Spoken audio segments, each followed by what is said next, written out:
Le vent chaud du soir caressait les toits de tôle du petit village de Koutiala. Le soleil, rouge et mourant, déposait sa dernière lueur sur la terre ocre. Aminata, une jeune femme de 22 ans, regardait l'horizon avec des yeux pleins d'espoir. Dans ses mains, elle tenait un vieux sac de voyage offert par son père avant sa mort. C'était tout ce qu'elle possédait, avec ses rêves et sa foi. Depuis des années, Aminata vivait dans la pauvreté avec sa mère et ses 2 petits frères. Les jours passaient entre la poussière du marché et la recherche d'un avenir meilleur. Sa mère, une femme au visage marqué par le temps, lui répétait souvent. Le travail et la patience ouvriront toujours des portes, ma fille. Ces mots, Aminata les portait comme une prière. Quand une agence de recrutement proposa des emplois à Dubaï, Aminata n'hésita pas longtemps. Elle savait que partir signifiait tout quitter, sa famille, son fiancé, et ses repères, mais c'était peut-être sa seule chance d'offrir une vie digne à ceux qu'elle aimait. Elle avait entendu des histoires de femmes parties avant elle, certaines avaient réussi, d'autres étaient revenues brisées. Mais son cœur, gonflé d'espérance, refusait la peur. La veille de son départ, le village tout entier semblait retenir son souffle. Les voisines venaient l'embrasser, lui glissant des bénédictions dans les mains, un morceau de tissu, un chapelet, une lettre d'amour qu'elle garda près de son cœur. Sa mère, assise sous le vieux manguier, ne disait rien.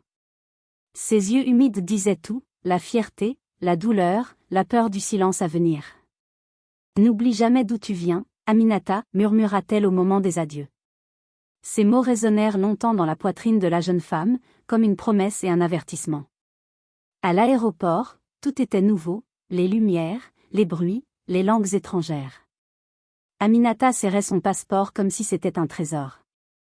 Quand l'avion décolla, elle regarda par le hublot les terres de son enfance s'éloigner, se perdre dans les nuages. Une larme roula sur sa joue, un mélange de tristesse et de fierté. Elle se dit alors, dans un souffle. Je reviendrai différente. Je reviendrai forte.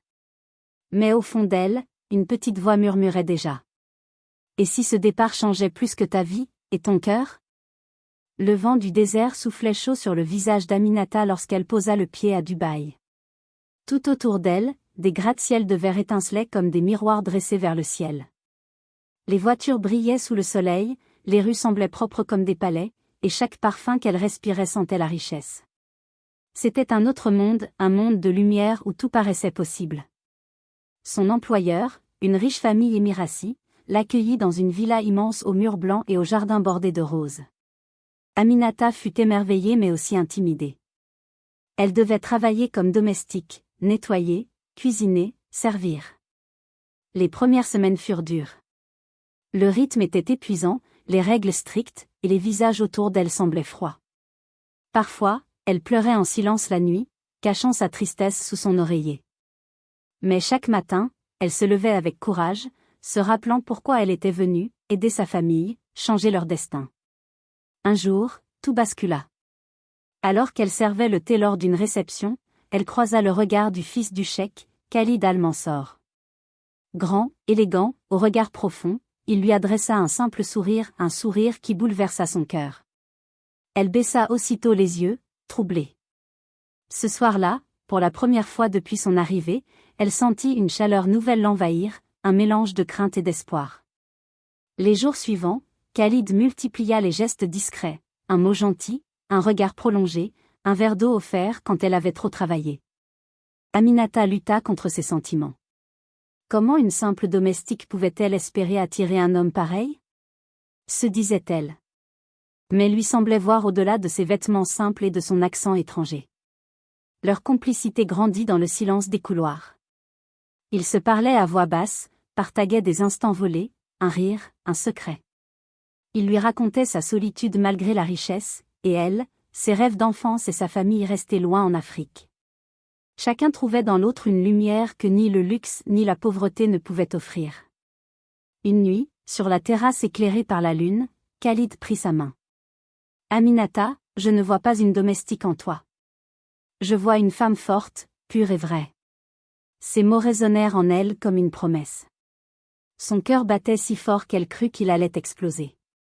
Ce fut le début d'une histoire interdite, mais irrésistible.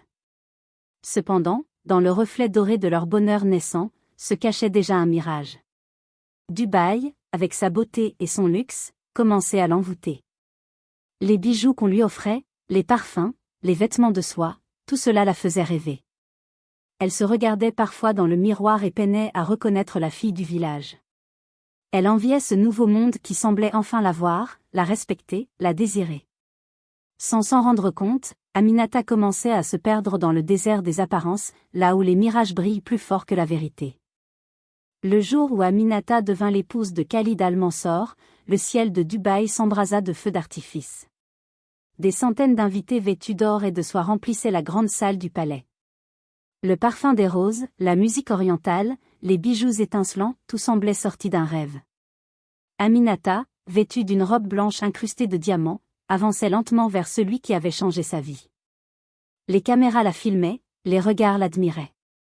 Elle, la fille du village, devenait princesse du désert. Les jours suivants furent un tourbillon de luxe et de faste. Aminata découvrait un monde qu'elle n'avait jamais imaginé, des villas au bord de la mer, des dîners sous les étoiles, des voyages en jet privé. Chaque matin, des domestiques l'habillaient, des parfumeurs la couvraient d'arômes rares, et des stylistes lui murmuraient des compliments. Au début, son cœur battait d'émerveillement. Elle croyait encore que ce bonheur pouvait combler le vide laissé par la distance et le silence du passé. Mais peu à peu, quelque chose changea en elle. Dans ce monde parfait, tout semblait écrit à l'avance. Les sourires étaient mesurés, les gestes surveillés. On lui apprit à parler avec retenue, à se taire quand il fallait, à sourire même quand son cœur criait. Khalid, bien qu'attentif et aimant, restait souvent absent, pris dans les affaires de la famille et les obligations du pouvoir. Le palais devint une cage dorée. Les soirs de solitude, Aminata se tenait près de la grande fenêtre, regardant les lumières de la ville danser dans le désert. Elle pensait à sa mère, à la voix de ses frères, au rire simple du village. Elle voulut appeler, mais le téléphone resta muet. Elle se disait, je le ferai demain. Mais demain ne venait jamais. Les jours passaient, et les souvenirs de sa terre natale s'effaçaient peu à peu, comme des traces de pas dans le sable. Son reflet dans le miroir la troublait. La femme qu'elle voyait n'était plus Aminata. C'était une autre, belle, élégante, admirée, mais vide. Elle se demanda si le prix de la gloire n'était pas trop lourd. Pourtant, chaque fois qu'elle tentait d'en parler, on lui répondait. Tu es bénie, Aminata. Beaucoup rêveraient d'être à ta place. Alors elle se tut. Et derrière les murs de marbre et les parfums précieux, Aminata commença à disparaître lentement, engloutie par le désert du luxe et du silence. Le soir, quand tout le monde dormait, elle sortait sur la terrasse et levait les yeux vers les étoiles. Elle se souvenait d'un autre ciel, celui d'Afrique, plus sombre, plus simple, mais plus vrai. Et dans la chaleur du vent du désert, elle entendait parfois une voix lointaine murmurer. N'oublie jamais d'où tu viens. Le soleil se couchait sur le désert de Dubaï, peignant le ciel d'orange et de pourpre. Aminata, assise à l'arrière d'une voiture luxueuse, regardait sans vraiment voir les dunes défiler. Elle revenait d'un gala où les rires étaient aussi brillants que les diamants. Pourtant, au fond d'elle, elle ne sentait plus rien. Chaque fête, chaque robe, chaque bijou lui semblait vide. Elle vivait entourée d'or, mais son cœur était devenu de pierre. Un après-midi, alors qu'elle accompagnait son mari sur un chantier dans le désert, son regard croisa un groupe d'ouvriers africains. Ils travaillaient sous un soleil impitoyable, leurs visages brûlés par la chaleur, leurs mains couvertes de poussière. Parmi eux, un homme leva les yeux vers elle et sourit. Ce sourire, simple et sincère, fit remonter un flot d'images, son père dans les champs, sa mère préparant le repas, ses frères jouant pieds nus. Un souvenir oublié jaillit soudain comme une tempête. Cette nuit-là, Aminata ne trouva pas le sommeil. Elle se leva et erra dans les couloirs silencieux du palais. Chaque pas résonnait comme un écho de solitude. Dans son dressing, elle observa les centaines de robes alignées, les bijoux étincelants, les sacs de luxe. Rien ne lui ressemblait plus. Ses mains tremblaient. Elle s'approcha du miroir, chercha son propre regard, mais ne vit qu'une étrangère, une femme façonnée par un monde qui ne lui appartenait pas. Les jours suivants, un sentiment de vide la rongea. Elle commença à prier à nouveau, timidement, cherchant une paix qu'aucune richesse ne pouvait acheter. Dans le silence de ses prières, la voix de sa mère revenait sans cesse. N'oublie jamais d'où tu viens. Un soir, elle retrouva dans une vieille malle une photo froissée, elle, jeune fille, souriante, entourée de sa famille devant leur maison en terre. En la touchant, elle sentit ses larmes couler pour la première fois depuis des années. Elle réalisa qu'en cherchant le bonheur loin de ses racines, elle avait laissé mourir une partie d'elle-même. Déterminée, elle décida d'appeler sa mère. Elle composa le numéro avec émotion, mais la voix à l'autre bout du fil lui annonça d'un ton grave que sa mère était malade depuis des mois. Le monde d'Aminata s'effondra. Elle tomba à genoux, le téléphone serré contre sa poitrine, le cœur éclaté entre le remords et la peur. Cette nuit-là, elle sortit sur la terrasse, le vent chaud effleurant son visage. Elle leva les yeux vers le ciel et murmura. « Maman, pardonne-moi. » Le désert semblait répondre par un silence profond. Sous les étoiles, Aminata comprit que la vraie richesse n'était pas dans les palais, mais dans les liens qu'elle avait brisés. Et dans ce moment de douleur et de lucidité, la fille du village renaquit dans le cœur de la femme du désert. Le matin se leva lentement sur Dubaï, mais pour Aminata, le temps semblait s'être arrêté. Les yeux gonflés de larmes, elle resta longtemps assise au bord de son lit, serrant contre elle la photo de sa mère. Quelques heures plus tôt, elle avait reçu la nouvelle qu'elle redoutait, sa mère était morte. Partie sans qu'elle ait eu le temps de dire pardon. Sans qu'elle ait pu revoir ce visage qu'il avait tant aimé. Le silence du palais était lourd, presque étouffant. Khalid entra, vêtu d'un costume blanc immaculé. En la voyant effondrée, il posa une main sur son épaule. « Ma chérie, je suis désolé. Mais tu ne peux pas retourner là-bas. Tu es désormais une Almansor. Ta place est ici. » Ces mots, doux en apparence, sonnèrent comme une condamnation. Aminata sentit une douleur monter dans sa poitrine, une brûlure qu'aucun bijou, aucune tendresse, ne pouvait apaiser. Cette nuit-là, incapable de trouver la paix, elle prit les clés de sa voiture et quitta le palais sans prévenir. Les routes du désert s'étendaient à perte de vue, baignées par la lueur argentée de la lune. Le vent chaud fouettait son visage, mêlant ses larmes au sable.